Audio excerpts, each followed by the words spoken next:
Hello and welcome to CVR News Network. You're watching CVR English and welcome to the big story with me, Sandeep. Tonight, we bring you global political shockwave, an unprecedented moment in modern geopolitics. For the first time in the recent history, a sitting head of the state has been captured by United States. Forces transported to American soil and produced before a federal court.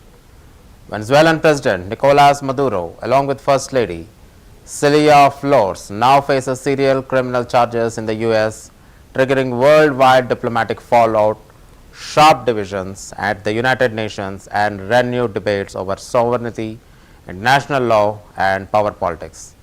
As reactions pour in from the capitals across the world, from Caracas to Tokyo, Ankara to Pretoria, we break down the developments, the accusations, the responses, and what this movement could mean for the global order. This is the big story of the day.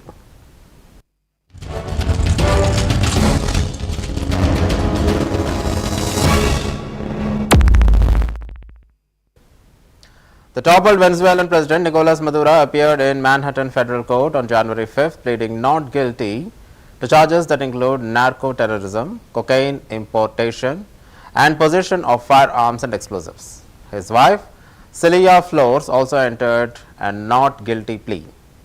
Maduro, now 63, was brought to a court under heavy security, transported in armored vehicles and a helicopter, and spoke through an interpreter, insisting on his innocence.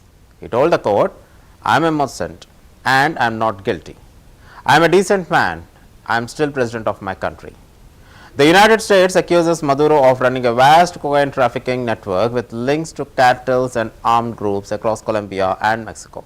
However, legal experts and international observers have raised serious concerns about the legality of the U.S. military operations, questioning whether it violates international law.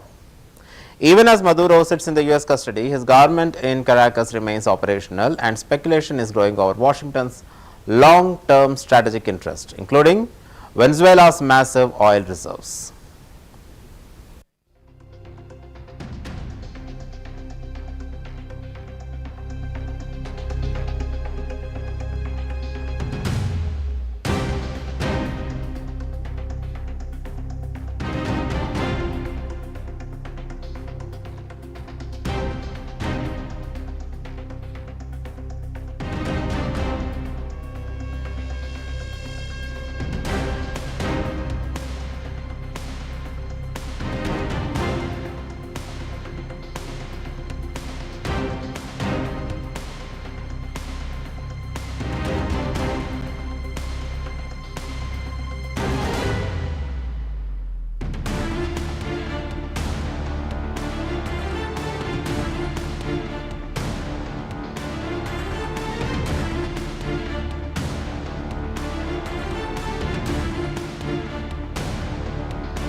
Venezuela's Vice President Delcy Rodriguez delivered a fiery oath condemning what she described as the kidnapping of President Maduro and First Lady Celia Forbes by United States, calling them national heroes and hostages. Rodriguez vowed to continue the fight for Venezuela's sovereignty, independence and dignity. She urged unity across political, social and constitutional lines, warning that the country is facing one of its most critical moments amid escalating tensions with Washington.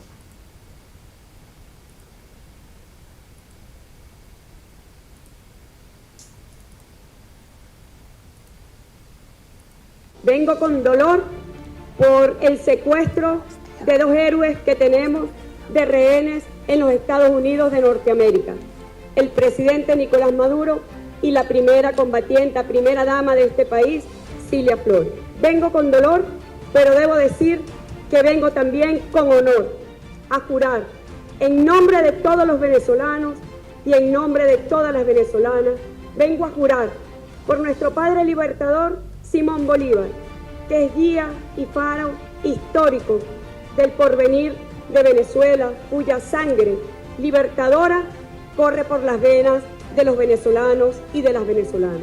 Juro por el comandante Hugo Chávez, que dio vida a millones de venezolanos y de venezolanas, le devolvió la dignidad como ciudadanos y como ciudadanas. Juro por Jorge Antonio Rodríguez y en su mirada juro por los niños de Venezuela, por las niñas de Venezuela, por nuestra juventud, por garantizarles porvenir y futuro a nuestros niños. Juro por mi madre, por mi hermano Jorge, por mis sobrinos, por mi familia.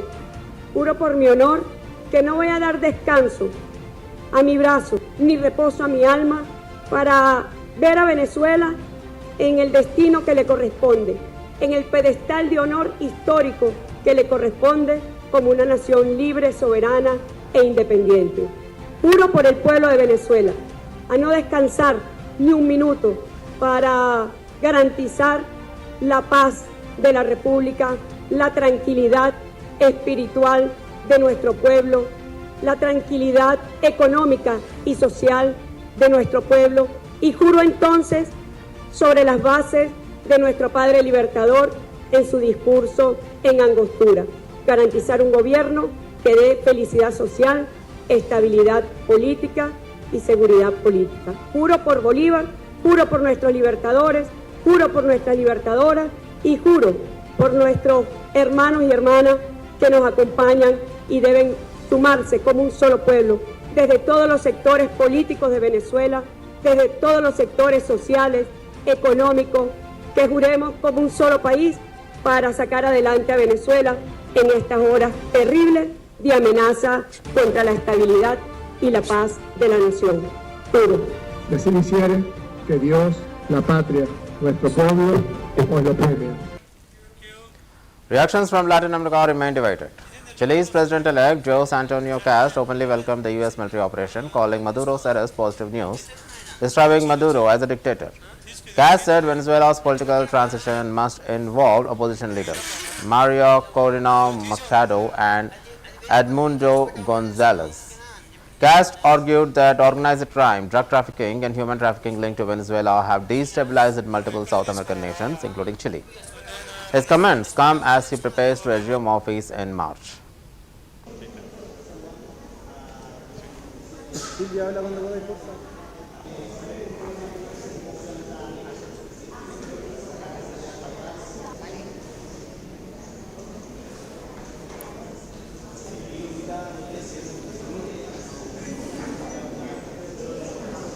Yo en general mantengo siempre una misma línea. Y creo que es una buena noticia que se haya detenido a un dictador y eventualmente al líder del narcotráfico y el crimen organizado que afectó los destinos de todas las naciones que lo circundaban.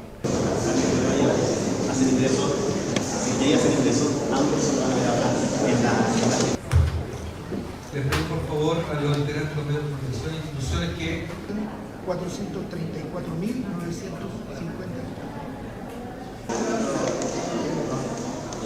Muy buenas tardes. Respecto de las palabras que haya emitido el presidente de Estados Unidos, yo las respeto, es el presidente de Estados Unidos, tendrá que buscar la comunidad internacional la salida más rápida, eficiente y digna para que esta transición incorpore todos los actores de la nación venezolana. Eso incluye a María Corina Machado, a Edmundo González.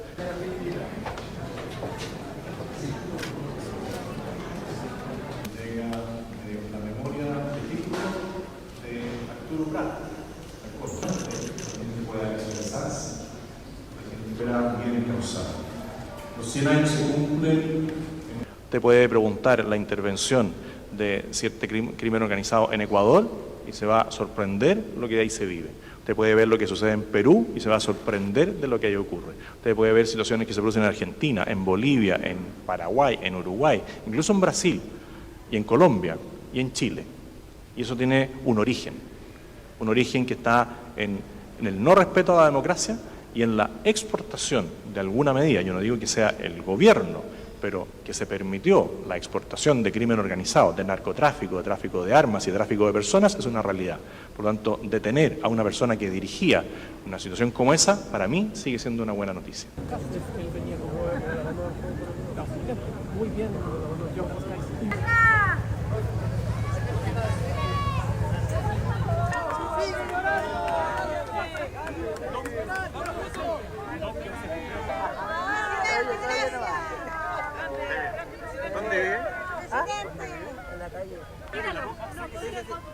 Primera dama. ¡Viva mi primera dama! ¡Excelente! At United Nations, criticism was sharp. Economist and U.S. advisor Jeffrey Sachs strongly condemned U.S. military strikes on Venezuela during an emergency Security Council session. Sachs warned that the operation reflects what he called hegemonic power grabs, urging member states to defend the UN Charter and international law. He cautioned that unilateral actions against the sovereign nations could have grave global consequences if left unchecked, intensifying debate over the legality and morality of the intervention. I now give the floor to Mr. Jeffrey Sachs.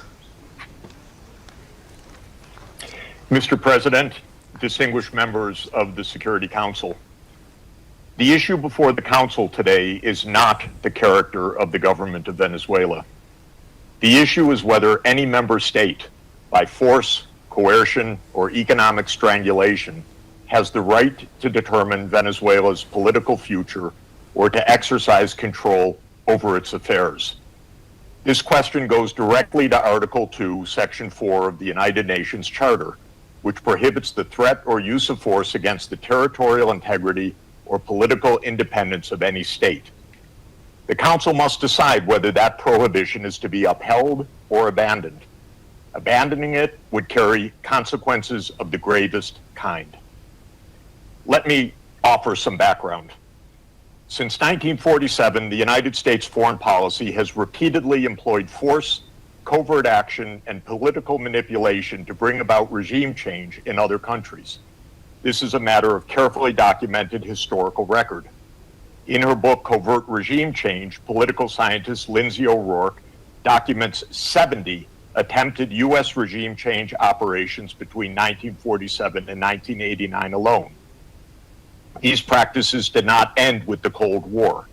Since 1989, major United States regime change operations undertaken without authorization by the Security Council have included, among the most consequential, Iraq 2003, Libya 2011, Syria beginning in 2011, Honduras 2009, Ukraine 2014, and Venezuela from 2002 onward. The methods employed are well established and well documented. They include open warfare, covert intelligence operations, instigation of unrest, support for armed groups, manipulation of mass and social media, bribery of military and civilian officials, targeted assassinations, false flag operations, and economic warfare. These measures are illegal under the UN Charter, and they typically result in ongoing violence, lethal conflict, political instability, and deep suffering of the civilian population. The recent U.S. record with respect to Venezuela is also clear. In April 2002, the U.S. knew of and approved an attempted coup against the government. In the 2010s, the United States funded civil society groups actively engaged in anti-government protests. When the government cracked down on the protests, the U.S. followed with a series of sanctions. In 2015, President Barack Obama declared Venezuela to be, and I quote, an unusual and extraordinary threat to the national security and foreign policy of the United States. In 2017, at a dinner with Latin American leaders on the margin of the UN General Assembly, President Trump openly discussed the option of the U.S. invading Venezuela to overthrow the government. During 2017 to 2020, the United States imposed sweeping sanctions on the state oil company PDVSA. Oil production fell by 75% from 2016 to 2020, and the real GDP per capita declined by 62%. The UN General Assembly has repeatedly voted overwhelmingly against such unilateral coercive measures. Under international law, only the Security Council has the authority to impose such measures. On the 23rd of January 2019, the United States unilaterally recognized Mr. From Asia, Japan weighed in cautiously. Japanese Prime Minister Sanai Takaichi addressed the crisis, stressing the urgent need to restore democracy and stability in Venezuela, while prioritizing the safety of Japanese nationals in the region. Speaking from Tokyo, Takaichi outlined Japan's diplomatic approach, coordinating with G7 partners, supporting the rule of law and advocating peaceful conflict resolution amid rising global tensions. In response to the incident in Venezuela, at my instruction, the Japanese government is giving top priority to ensuring the safety of Japanese nationals, while working closely with relevant countries. Regarding the situation in Venezuela, the Japanese government has emphasized the importance of restoring democracy as soon as possible. Japan has always respected fundamental values and principles such as freedom, democracy, and the rule of law. Based on this consistent position, the government of Japan will continue to work closely with relevant countries, including the G7 and other regional and international partners, to take all possible measures to protect Japanese nationals, and will also advance diplomatic efforts towards the restoration of democracy and the stabilization of the situation in Venezuela. Regarding China, my policy of comprehensively promoting a mutually beneficial strategic relationship with China and building a constructive and stable relationship has remained consistent since I became Prime Minister. Furthermore, as has been the case until now, there are various concerns and issues between Japan and China, and that is precisely why communication is important. Japan remains open to various forms of dialogue with China and has not closed the door. Based on this stance, we will continue to communicate with the Chinese side and respond appropriately from the perspective of our national interests. There have been significant changes since the last revision of the 3 documents in 2022. Challenges to the free and open international order based on the rule of law are gaining momentum. In the Indo-Pacific region, we are witnessing further increases in the military capabilities of China and North Korea, as well as strengthened cooperation between China and Russia, and between Russia and North Korea.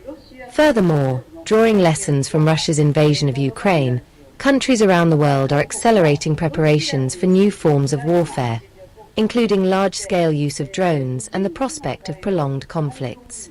In other words, changes in the security environment are occurring at an increasingly rapid pace across multiple domains. In order to respond appropriately to these developments, and with a strong determination to protect. On the other hand, Turkish President Recep Tayyip Erdogan said he told United States President Donald Trump that Venezuela must not be dragged into further instability following Maduro's removal. Erdogan emphasized the Turkey's solidarity with the Venezuelan people and warned that violations of the sovereignty and international law could lead to serious global repercussions. He called for preserving a rules-based international order at the time of growing geopolitical strain.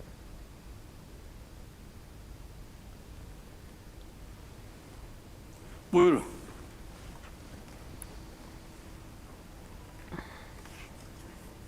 Bizim üzerimizde milletin emaneti var. Bizim üzerimizde dünyanın neresinde olursa olsun siyasi meşruiyeti ve uluslararası hukuku ihlal eden hiçbir eylemi tasvip etmeyiz. Venezuela meselesinde de hem Türkiye için hem dost Venezuela halkı için en iyisi, en doğrusu neyse onu yapmanın gayretindeyiz. Sayın Maduro ve Venezuela halkı milletimizin dostu olduğunu pek çok kez göstermiştir. İki dost ülke olarak zor günlerimizde birbirimizle dayanışma içinde olmaya önem ve öncelik verdik. Bugün de aynı anlayışla hareket ediyoruz. Geçen hafta DAEŞ'li teröristlerin hayattan kopardığı 3 emniyet mensubumuza ülkelerin egemenlik haklarının ihlal edilmesi ve uluslararası hukukun çiğnenmesi küresel düzeyde ciddi komplikasyonlara yol açabilecek riskli adımlardır. Hukukun gücü yerine gücün hukukunun egemen olduğu bir dünyada istikrarsızlık, kriz, çatışma eksik olmaz. Merhum Akif'in ittihat yaşatır, yükseltir. Amerikan Başkanı Sayın Trump'la telefon görüşmemizde de ülkemizin hassasiyetlerini kendisine ilettik. Venezuela'nın istikrarsızlığa sürüklenmemesi gerektiğinin altını çizdik. South Africa joined the chorus of the criticism at the United Nations. An UN representative declared that no nation can claim legal or moral superiority over another, condemning the abduction of the sitting head of the state, aligning with several BRICS and Global South nations. South Africa warned that unilateral military actions normalize the dangerous idea of might takes right, citing past interventions in Libya and Iraq as cautionary examples. Mr. President, integral to the maintenance of international peace and security since the establishment of the United Nations is the understanding that no nation can claim to be legally or morally superior to another. We are all nations born out of different histories and contexts, ascribing to the common values and principles enshrined in the Charter of the United Nations. Chief amongst these principles is the sovereign equality of all its members. By signing the Charter, we have all committed to settle our international disputes by peaceful means in such a manner that international peace, security, and justice are not endangered. We have also committed to refrain in our foreign relations from the threat or use of force against the territorial integrity or political independence of any state, or in any other manner inconsistent with the purposes and principles of the United Nations. The International Court of Justice has also previously affirmed that international law prohibits the use of force and intervention in another state's affairs. Due to the shortcomings of its predecessor, the League of Nations, the UN was created to prevent countries from resorting to conflict, to settle disputes and prohibit the use of force unless it is done in a legally prescribed manner. In doing so, the UN has played a pivotal role in ensuring peaceful existence amongst nations, including in ending the colonial subjugation by powerful countries over others, underpinned by respect for the equal rights of nations, large and small, and respect for the principle of equal rights and self-determination of peoples. Joining the organization and committing to its principles afforded protection. Mexico's President Claudia Sheinbaum issued one of the strongest rebukes. She condemned the U.S. military intervention, calling the full respect for sovereignty and self-determination across Latin America. Sheinbaum stressed that intervention has never delivered democracy or stability and reaffirmed Mexico's vision of cooperation over force, regional integration and respectful collaboration, including the drug control efforts that do not undermine the sovereignty. Con relación a lo ocurrido en Venezuela hace unos días, aunque ya hubo un posicionamiento de nuestra parte, quisiera leer un posicionamiento más detallado. La posición de México frente a cualquier forma de intervención es firme, clara e histórica.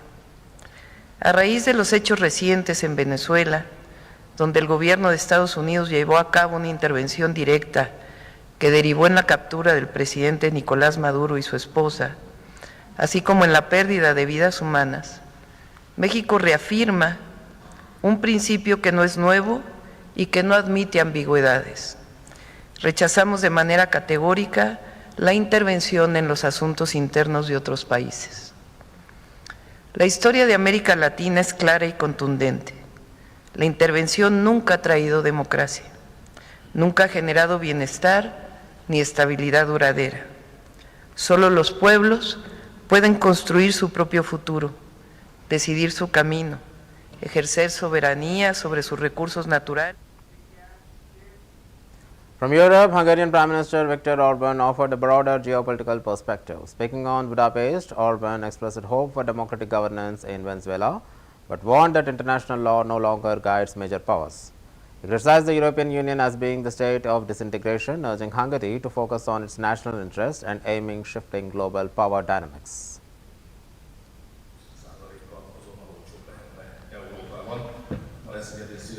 This moment, so we have to wait. That action, what we called military action on Venezuela, was just one which will shape it. Some other things will happen, which will shape as well this new age. So I would not like to appear as somebody who is able to do a forecast in a precise way of this new age. But my job is to understand what's going on and what is the impact of that on Hungary. That's my limit. I have to respect. Egész Európában. A második, illetve a harmadik nagy kérdése ennek a 26-os évnek. I hope the Americans will be successful anyway to mobilize the natural resources of Venezuela. I hope they will be able to create circumstances which can be resulted in a democratic government in Venezuela. I hope that the narco state is gone with the wind forever. So I have rather hopes at this moment. A saját országa határon. Van-e országok rállöttek az elnök előtt? Hogy mit jelent a nemzetközi jog, az teljesen megváltozott. És eddig inkább szégyenlősen tolták félre a nemzetközi jogot, ennek vége van, nincs itt semmilyen szégyenlősködés. A nemzetközi jog nem irányadó. So, it's clear that the world stands divided in the matter of Trump capturing Maduro. For Washington, it's a victory against alleged narco-terrorism. For Caracas and much of the global south, it's a dangerous violation of the sovereignty. And for the international community, it is a defining test of law, power and global order. As legal battles unfold in New York and diplomatic fault lines deepen worldwide, one question remains unanswered. Does this moment strengthen justice or weaken the very rules meant to protect nations from force? We will continue to track every development. Thank you for watching The Big Story. We'll keep you updated and we'll return with yet another big story. Till then, keep watching CVR News English.